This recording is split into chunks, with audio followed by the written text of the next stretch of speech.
ज्ञान व्यापी परिसर की सर्वे रिपोर्ट सार्वजनिक करने पर अगली सुनवाई 3 जनवरी 2024 को होगी। जी हां, आपको बता दें कि आज हिंदू पक्ष के वकील कोर्ट में पहुंचे थे, जबकि अंजुमन इंतजामिया के वकील कोर्ट में देर से पहुंचे और उन्होंने कहा कि वकीलों का बायकॉट है, इसलिए कोर्ट की कार्यवाही में आज हम सम्मिलित नहीं हो सकते। जिसके बाद जिला जज ने अगली तारीख 3 जनवरी मुकर्रर की है। तो वहीं इंडिया वॉइस से बातचीत में हिंदू पक्ष के वकील मदन मोहन यादव ने क्या कुछ कहा, आइए सुनते हैं।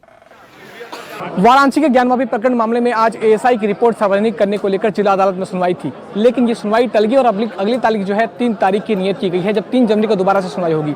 हमारे साथ इस समय बातचीत करने के लिए मौजूद है हिंदू पक्ष के अधिवक्ता मदन मोहन जी। सर, सुनवाई आज टल गई, किस मामले को सुनवाई होनी थी? आज जनपद न्यायाधीश के कोर्ट में एएसआई की रिपोर्ट 18 दिसंबर को सबमिट थी। वह सभी पक्षकारों को उपलब्ध होने वाली थी।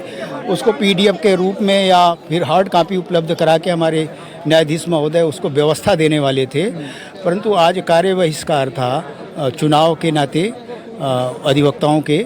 इस बात को ध्यान में रखते हुए न्यायाधीश महोदय ने के सामने मुस्लिम पक्ष आपत्ति किया कि हम किसी प्रकार से इसमें हम आज के कार्यवाही में सहभागी नहीं होंगे और भविष्य में जब भी ये कॉपी सार्वजनिक की जाए तो वो अधिवक्ताओं से इस पे हलफनामा लिया जाए कि ये पब्लिक डोमेन में नहीं डालेंगे और ये केवल इसको न्यायिक सब्जेक्ट ही बनाया जाए।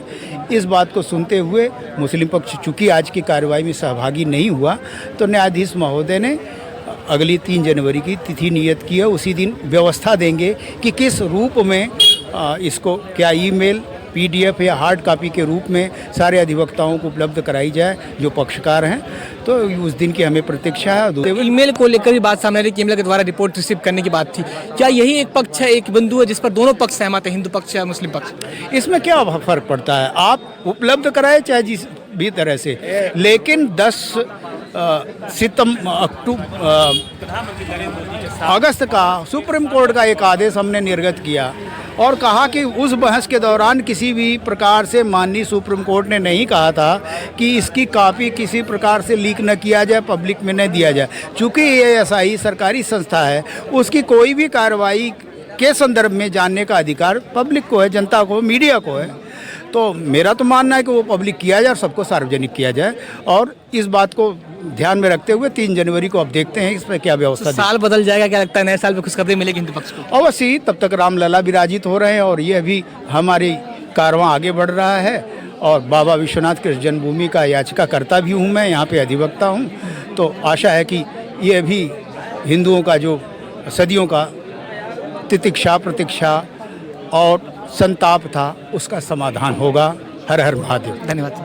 तो बिल्कुल देखिए, ऐसा हिंदू पक्ष के अधिवक्ता का कहना है कि कहीं ना कहीं वो इस चीज़ को लेकर स्पष्ट है, इस बात को लेकर आश्वस्त है कि जब अगली सुनवाई होगी 3 जनवरी को, तो निश्चित तौर पर इसका जो फैसला होगा, उसका जो पूरा जीरो होगी, उसमें हिंदू पक्ष कहीं ना कहीं भारी पड़ेगा और पूरा जो रिपोर्ट सार्वजनिक करने की जो बात आ रही है, हिंदू पक्ष उसमें जीत जाएगा। देखना होगा कि पूरा मामला कैसा बीतता है और 3 तारीख को जो सुनवाई होती है वो कैसा होता है, क्योंकि एक तरफ जहाँ रिपोर्ट सार्वजनिक करने की बात हिंदू पक्ष द्वारा की जा रही है, वहीं मुस्लिम पक्ष का लगातार विरोध करा था। अब ईमेल पर भी जो है दोनों पक्ष तो है, ईमेल के बिंदु पर, ईमेल द्वारा रिसीव करने के बिंदु पर भी एक मत होते नजर आ रहे हैं। तो देखना होगा कि 3 तारीख को क्या होती है, लेकिन ये तो तय है कि ज्ञान व्यापी का पूरा मामला जो है लगातार हाई प्रोफाइल बना हुआ है। वाराणसी से विकास चौबे, इंडिया वॉइस के लिए।